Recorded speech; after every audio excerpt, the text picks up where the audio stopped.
Hi, everyone, and welcome. My name is Matt Maglin, and welcome back to another one of these podcast style videos that we're doing at Maverick. I don't even have a name for it yet. We haven't come up with one, but I'm glad you're here, and I'm glad you decided to join us and watch. I've got two great guests that are coming on, Ken Rutherford and Colin Krieger, both candidates of record from Alberta and Saskatchewan in the last election, and both did very well in their respective ridings. So excited to chat with them and see how they've been over the last few months.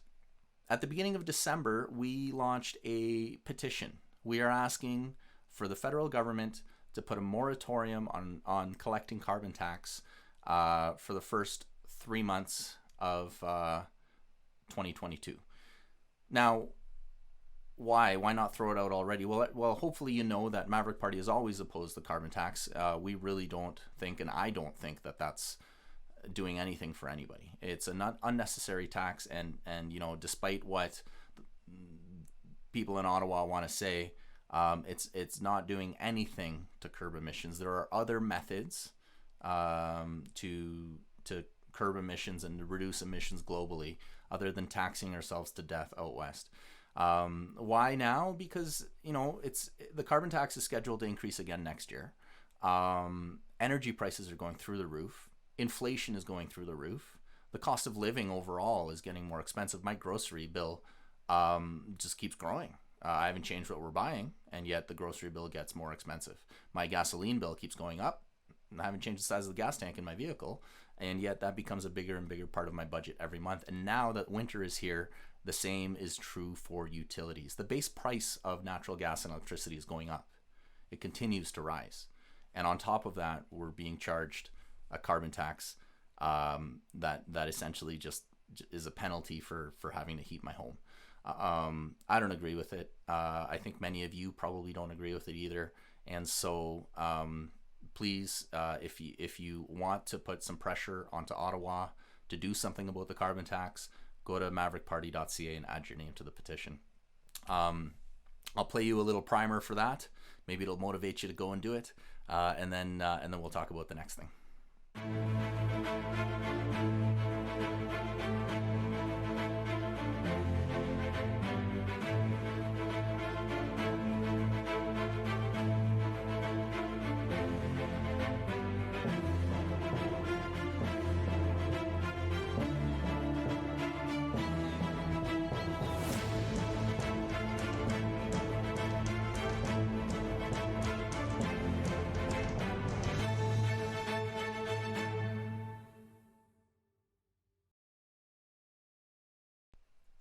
So hopefully you enjoyed that little clip, because I know it's about a 15-second video and there's a lot of information there, but it's true.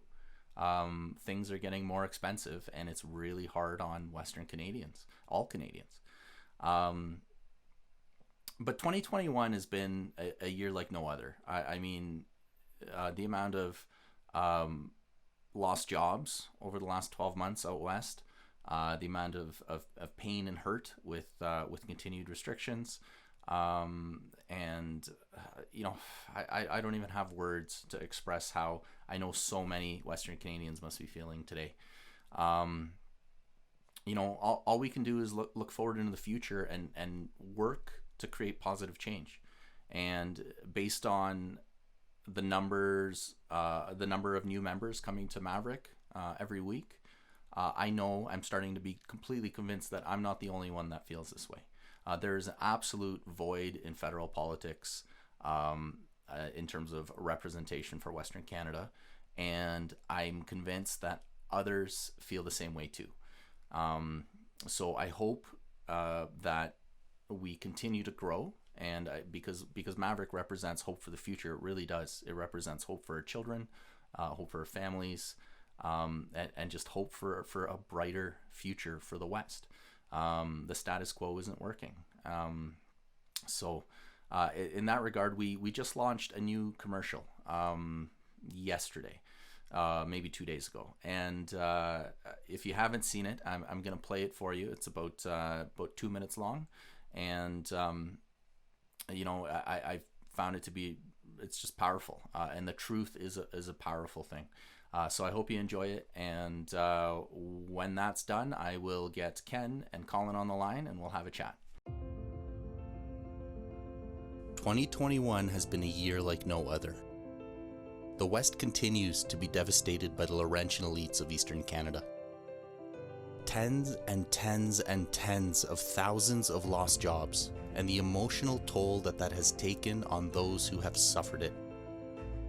Broken families, depression, addiction, and worst of all, lost hope. Our inequities in Confederation and the federal government's decisions, their regulations, and their laws have brought the West only continued economic disaster with no end in sight. And right or wrong, the federal government continues to lead us down a path of never before seen economic, civil, and social restrictions working to limit movement, limit speech, limit expression, and limit personal choice. We are down, but Western Canadians are not so easily defeated. Maverick represents hope for the future, hope for our families, and hope for our children. And there is a brighter future ahead. We represent you and every other Western Canadian, and we are committed to reminding those in Ottawa that would continue to attack our free way of life that we are simply saying no. Maverick is a voice in the void that everyone else refuses to provide.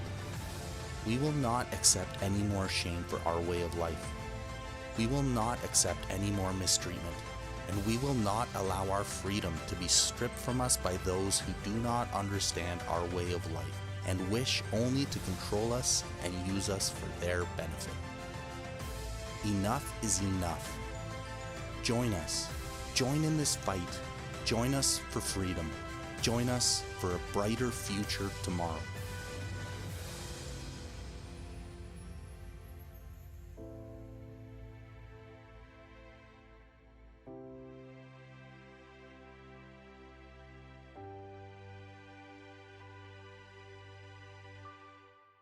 Ken Rutherford and Colin Krieger, both candidates of record for Maverick Party in the last election.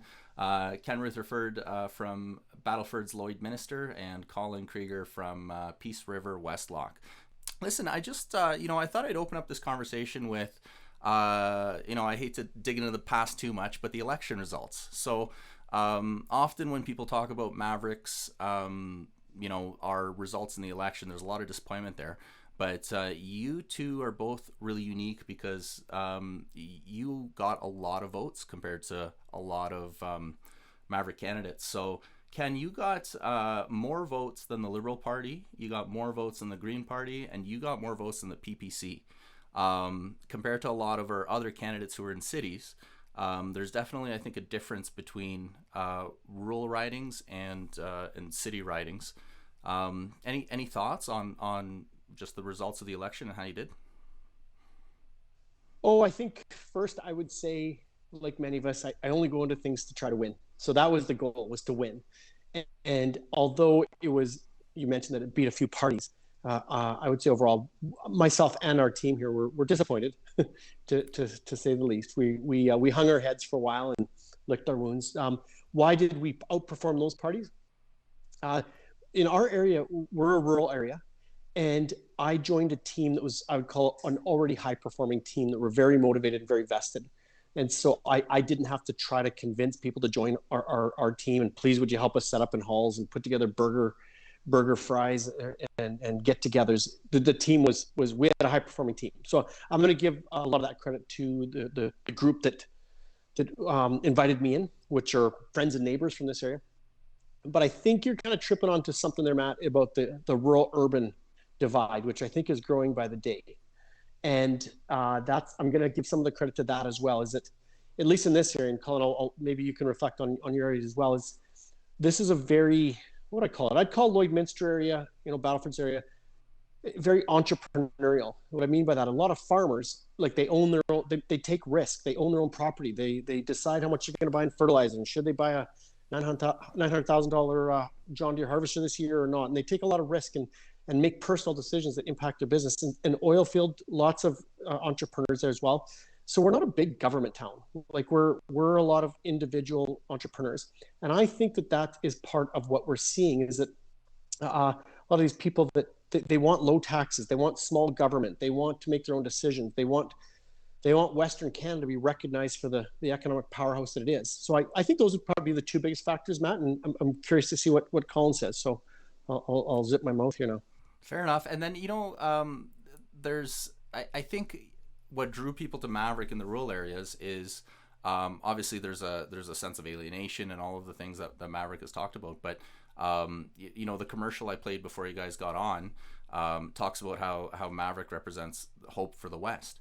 And I wonder if we can provide hope for those peoples in the cities as well, because they're struggling too. There's the Calgary attracts tons of young people looking for work, getting started. They're getting out of university, and there's not a lot of opportunity for them, and they're not necessarily drawn for whatever reason to a party like Maverick. But I really do think that this party is a party for everybody, and we can bring in that youth, and we can bring in that city demographic, and offer that hope to people going forward.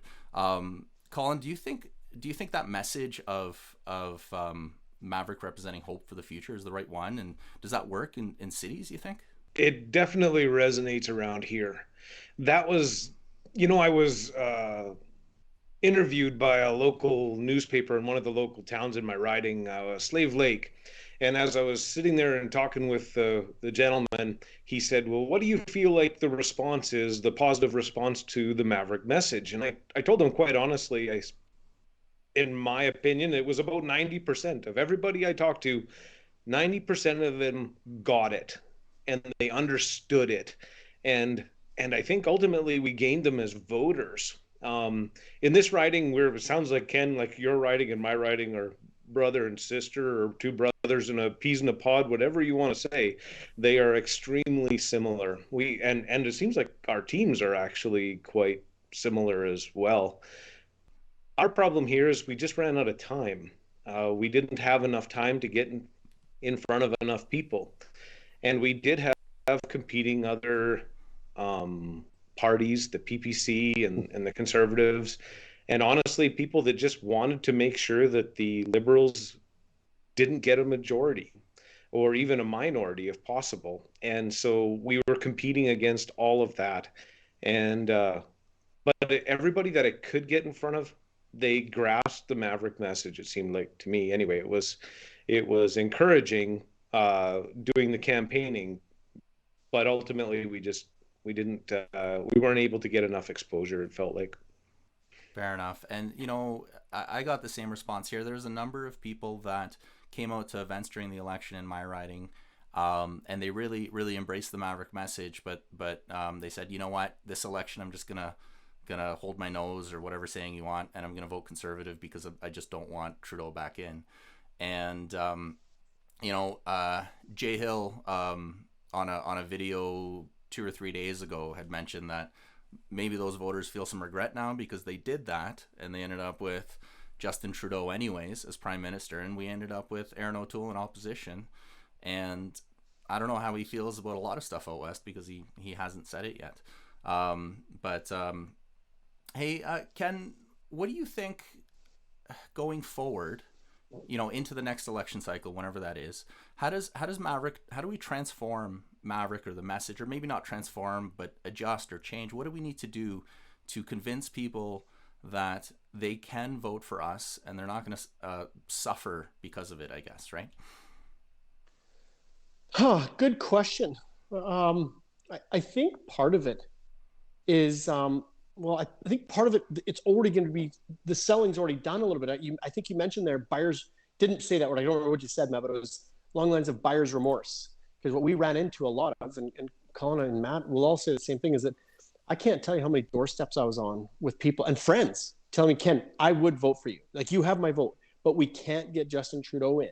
And so I'm sorry, I won't vote for you this time because I'm going to go with CPCs one more time, just because we can't risk that. And I heard that so much, right? And now I think we all knew where that was going to go, but it doesn't matter what we predict. It's what's in the mind of the voter, and they're allowed to vote whatever the heck they want. And I think by them voting that way and still getting Justin Trudeau and getting Aaron O'Toole, who's pandering to the east, and our Western MPs here, I mean, they're just pretty much silent, right? Towing the CPC line. So no, I think part of it is the selling is already done. I would say if we ran the election again today, would there'd be a lot more Maverick voters. You know, we've heard it that our membership is growing in a non-election year, right? That tells me something. I see people liking our local Facebook page, which, you know, like usually it's kind of like, it's on the back burner now. People kind of be thinking about something else in their lives, but they're buying memberships right now, which tells me that there's going to be a much bigger run for Maverick in the next one. Now, as for what else can we do? I kind of wonder if it's not, we need to paint the picture of what does that look like, you know, of what, if they do send 25 Maverick MPs, what does that actually convert into their lives, right? Because I think it sounds good. West wants, you know, we want representation from the West and we can represent you. But I think we need to like maybe quantify or paint the picture a little clearer to say, if you send 25 of us, here's the 3 or 4 or 5 things that it will actually do for you within the first year and within the first, and then 5 years and then 10 years. And we could be Quebec. We could be a nation within a nation. You know, so I think we got to be clear about the picture so we can show how that will impact the individuals' lives that we're asking to vote for us. That's my take on it. You know, you boys can tell me I'm right or wrong or counter that. Well, fair enough, Colin. You're 100% right. I had that all the time too. People would ask me like, what is the critical number that we need for a Maverick? And a favorite response of mine is I'd tell them we just need one, even just one.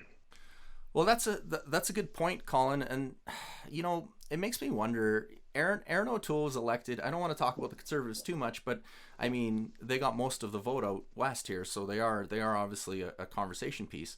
And Aaron O'Toole got elected as leader with this true blue conservative leadership campaign over there, and since then he's moved kind of centrist or left, maybe is the way to put it. He's basically liberal light, and I wonder, you know, he's flip-flopped on so many things, and one of the ones I'm passionate about, maybe you guys know or not, but I'm a hunter, I'm a sports shooter, I do all those things, and he flip-flopped on gun control, which you know makes me pretty unhappy. But I wonder, like, of those items, the political topics that are important to people out west, and the ones that Aaron O'Toole has turned his back on, what do you guys think is, you know, the top maybe 2, 3, 4, what items going forward are going to be the most important for Westerners, where they're not going to see what they want to see from the Conservative Party? Everything's getting more expensive now. Inflation is now, as we speak, is becoming the topic of the day, as it rightfully should. What I find really interesting is that if you go back about a year, actually it's about 13 months, you can find news articles that are quoting liberal politicians saying that they thought that deflation was going to be the problem.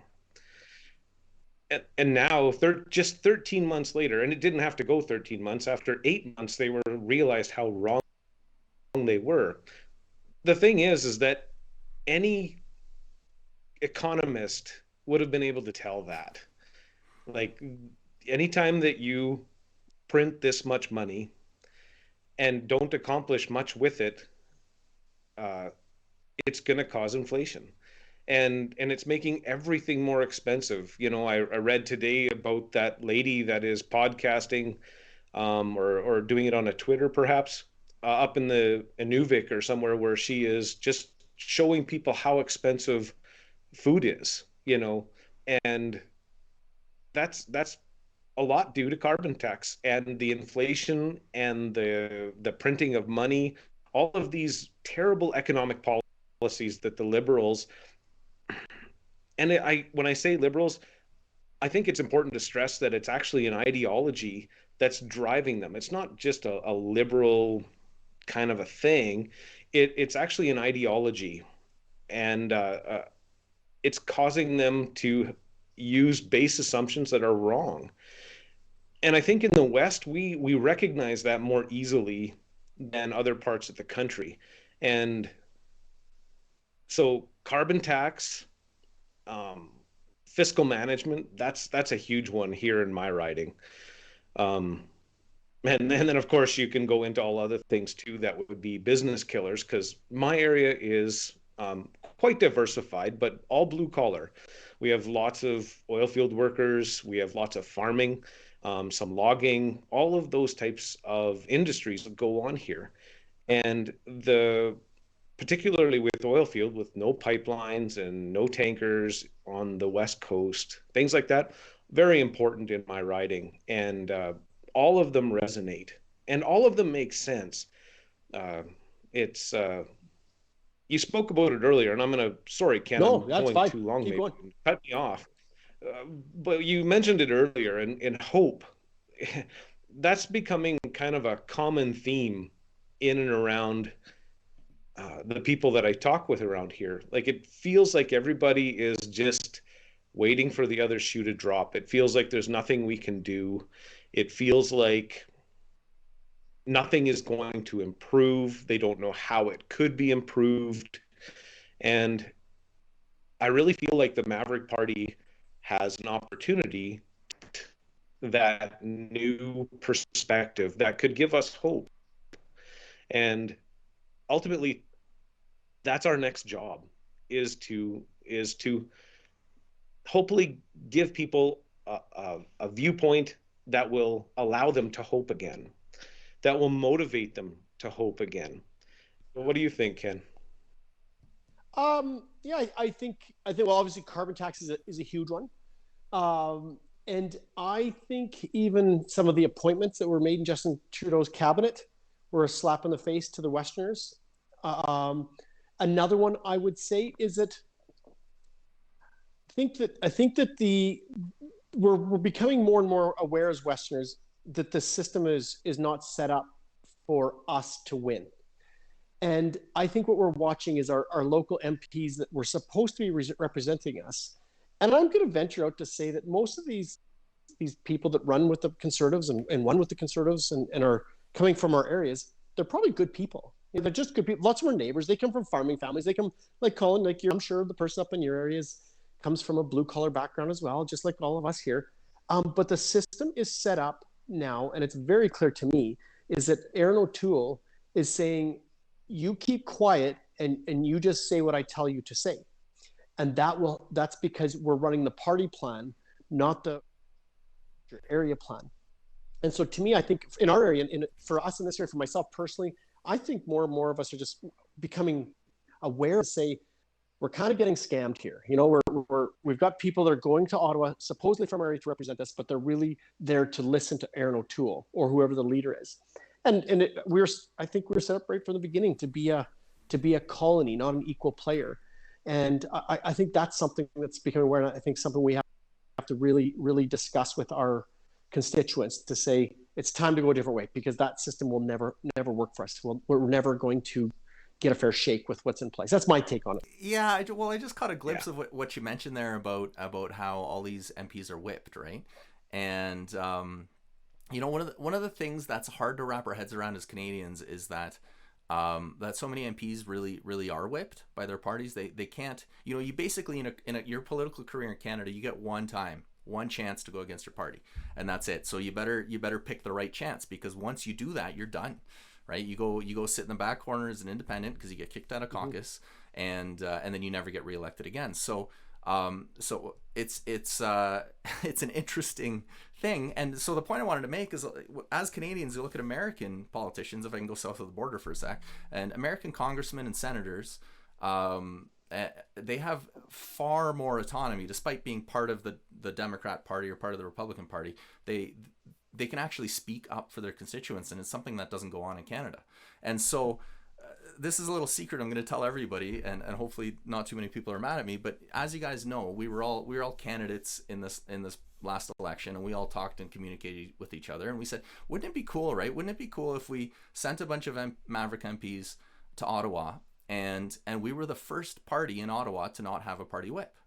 And that was the conversation, and that was sort of, it still continues to be like one of these beautiful, elegant things that the Maverick Party offers is MPs that represent their constituents, that don't have to appease the East and appease Quebec and Ontario and the other provinces as well. But more so than that, they don't even have to appease their own party, because, they're a local representative, chosen by a local EDA, elected by the local people to represent the people in their constituency. I just think it's a beautiful thing. And so, if we can't win with the current system, send people to Ottawa and then just flip the current system upside down and do something differently, because we can. I don't know if you have any thoughts.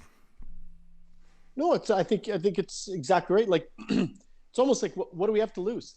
Like, if I was sitting here as a voter, I'd say, well, we've been doing what we're doing, and we're getting what we're getting. So let's send 10, 20, 30 Maverick MPs to Ottawa and make these Mavericks put their money where their mouth is. Like, let's see what they can do, right? If it fails, perfect. Go back to CPC. If they can actually make some progress and make some headway for the West, which I am very confident they will, let's try something different.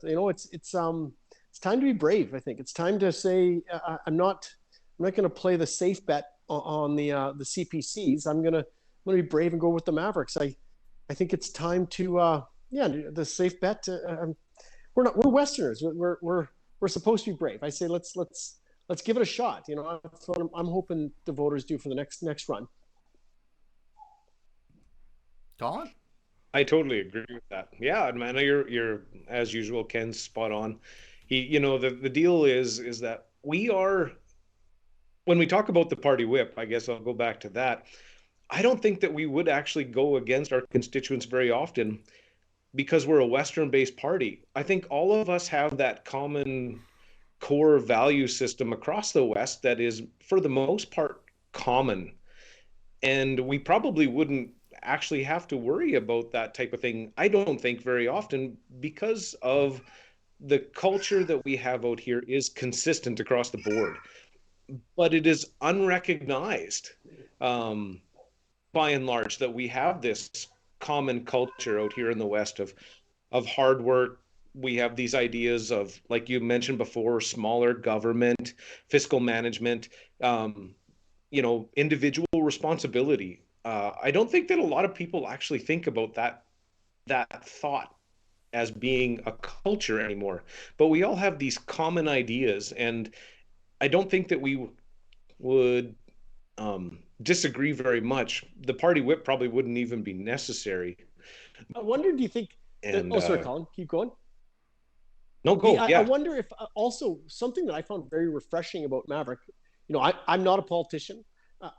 Don't come from a family of politicians. I don't have any MLAs or MPs in our bloodline.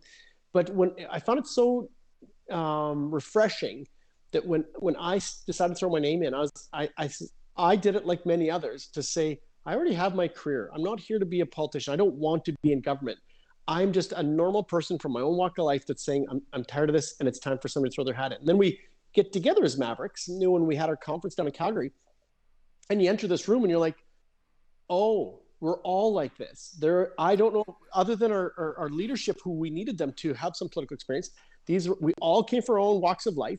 Nobody was there saying, I've been in government all my life and I just want to kind of continue on the same. I need eight more years to get my pension or anything like that. We were all grassroots, from our own communities, doing this because we cared. I found that, and that is the deep part of our culture in Maverick, is that we represent the people, because we are the people. We just came out of the normal folds, and I don't know. That's what do you think? I think honestly, you're not wrong, and the people that volunteer for us now, still, don't get me wrong. You need people that know the rules around politics, but we don't actively search out volunteers that, we're not paying huge salaries for political advisors and pundits like you see in Ottawa.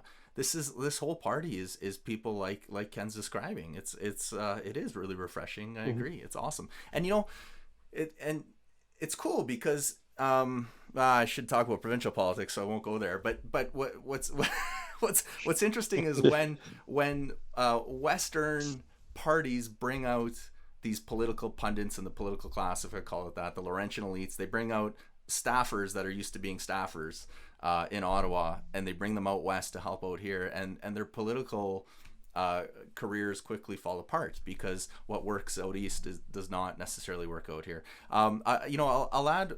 I grew up in Southern Ontario. It's a well-known secret now, but I have been out here for a decade and a half, and this is absolutely home out here in Alberta and Calgary. But when I moved out here, I realized that there was something different about the culture out west. But still, to this day, 15 years later, I can't, or almost 15 years later, I can't describe what that item is. I just know that it's different. It's really unique, and so it doesn't surprise me that there's a disconnect between the western half and the eastern half of the country, if I can't even describe exactly what the difference is and articulate it. But it is there's something different out west. Yeah, you raise an interesting point there, Matt. Is the differences in our regions. I remember as a youth, where you just grow up with frustrations, say with Quebec, right, with them wanting to separate or wanting to have special treatment. And now, as I'm kind of in my middle age of life, I would say, is that I've just come to the conclusion that it's okay. Like we're a family, but we're different, and it's okay to acknowledge those differences. And if Quebec wants to run very, very differently than what we want to run here in the West, that's okay. And if Newfoundland wants to run differently than the rest, that's okay. In Ontario, where it starts to become a problem is when they want to force their way on us and ask us to pay for some of that. Their lifestyle is where, and so I think it's important for us now in the West to say we do have our own culture, and we need to defend our own culture, and we need to be proud of our culture. And we don't have to fight, but we should protect what we have here because it's special and it's. Oh, I think we lost you. Well, maybe you'll come back. But I would add, Ken, as you buffer back to us, hopefully, and don't disconnect, that it's not. Yeah, I'm not trying to be negative. Like it's beautiful that things are different out west than they are out east, and they're not. I agree, right? I mean, I've got a family full of siblings. We're not all identical, and so to think that every region of Canada would be identical is a bit of a stretch. I'm gonna go out on a limb and say Ken's gone. Well, hey everybody. You could probably tell there was a bit of a cut there. We lost Ken, and took us a few minutes to get him back. He's back, so welcome back. I can tell you're in a different room with your cell phone. So I am. Hey, sorry, no worries. It's the middle of December, and so Christmas is just around the corner. Yeah. And I'm looking forward to the break from all the chaos for Christmas, to see some family, see some friends. I feel bad for people in parts of Canada where COVID restrictions are pretty strong right now. Here in Alberta, luckily on Tuesday, Jason Kenney is going to come on and loosen the restrictions, I'm told, a little bit, to make it possible to gather with family without breaking the rules. And Ken, I'm curious about you because you're in Saskatchewan, and which is not Alberta where I am. So how are things looking there with the rule sets? Are people going to be able to finally have a Christmas with family? A normal Christmas, if I could go back and say back to normal again? What do you think?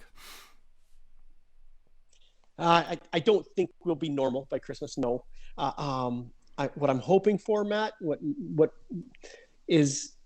I can see in our communities here is we're from rural Saskatchewan, small town Saskatchewan, as you know, and I'm used to our communities being very tight, very close knit, very supportive of fundraisers and community get-togethers, and when there's a family that has somebody ill in the family, or somebody's the death in the family, the community just comes together and supports each other. And what the saddest thing that I've seen come out of COVID in our area, anyways, is the divide, and we all know the divide there. But I mean, look, hard to see this. It's gone right to the core of families and schools and our arenas and that.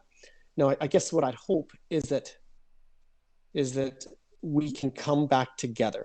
Like in my own personal family, I won't discuss who, but I have family members that are vaccinated. I have family members that are unvaccinated, and thankfully, for the most part, our family, I think, we'll see how it goes over Christmas. Is that we just it's not the most important thing to us, whether somebody's vaccinated or unvaccinated. As we know, I think the science is fairly clear now that both vaccinated and unvaccinated can catch COVID, and both vaccinated and unvaccinated can transmit COVID.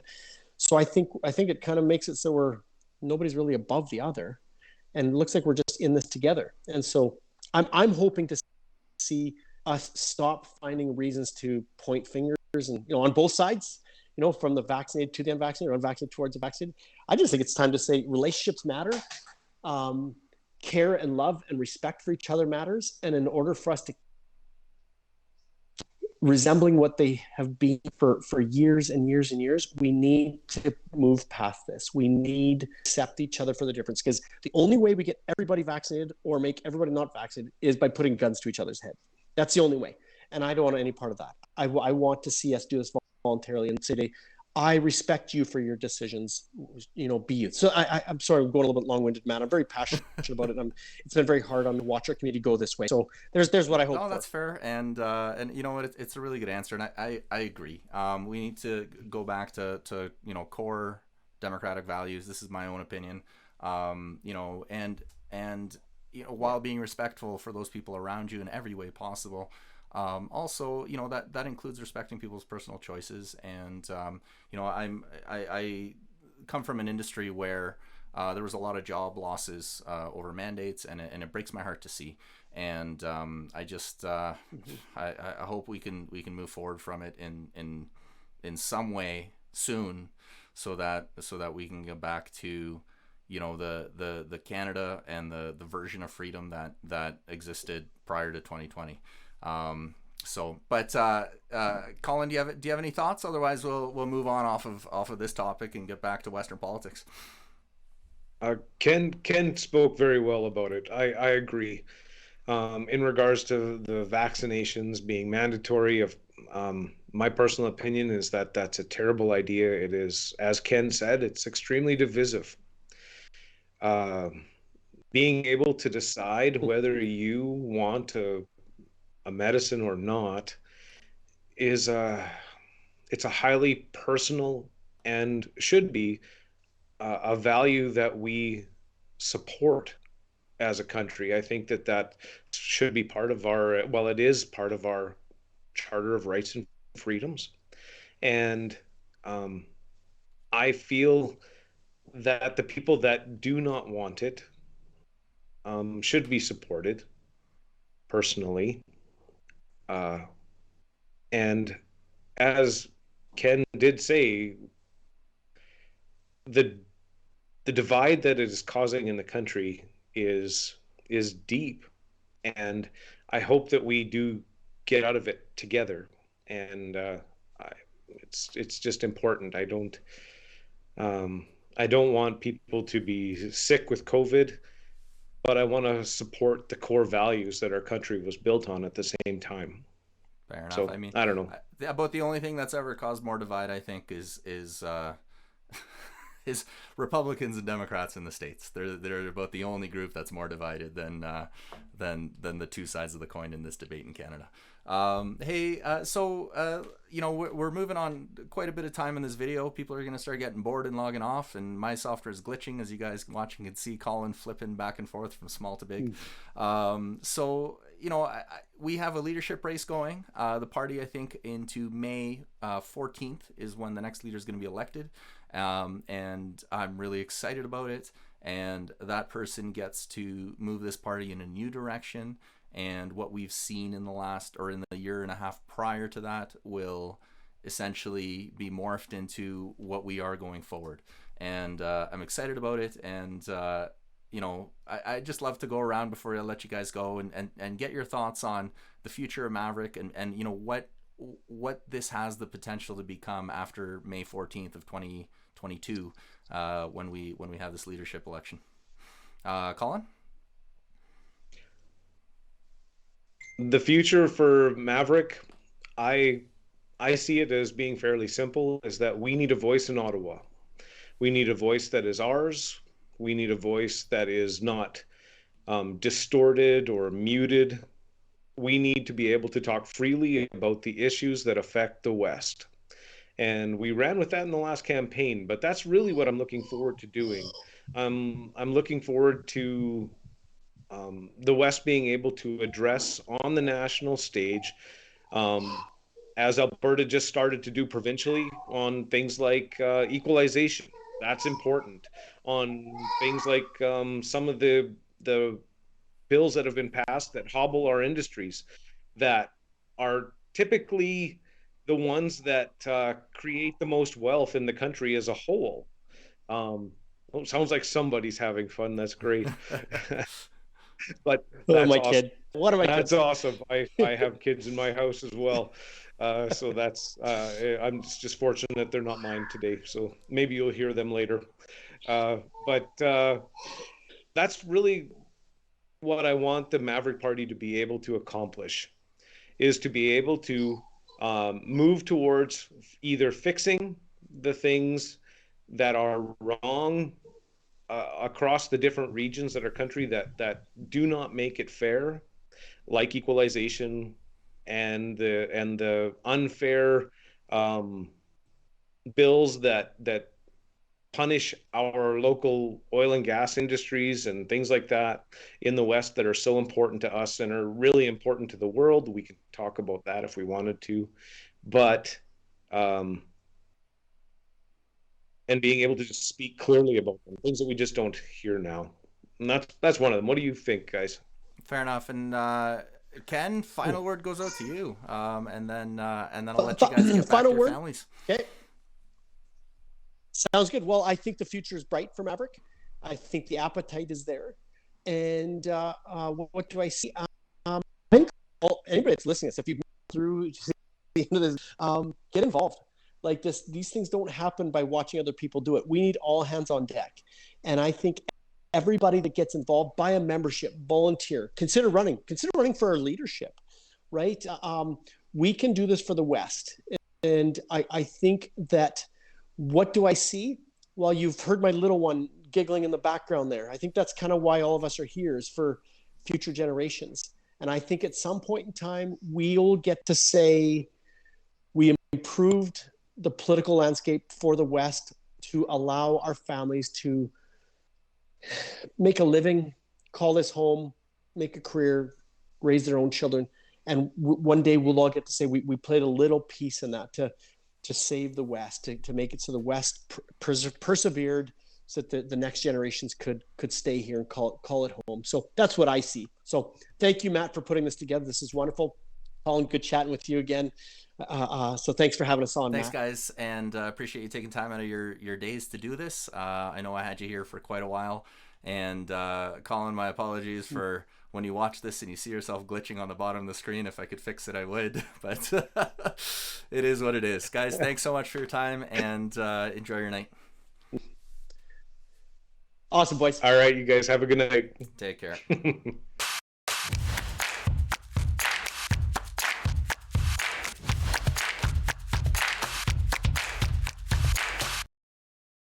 Well, hey everyone, that's almost it for tonight. One more thing I want to mention. We're all here working hard, and I'm sure all of you are right up until the holidays, and many of you through the holidays.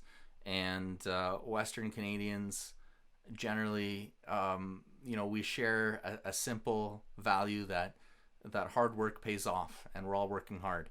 And when you compare that to what the Liberal government is doing in Ottawa, it's just crazy. I want to share a tweet with you from a couple days ago. I'll get it out of the way here and load it up on the screen. Jay Hill, December 11th.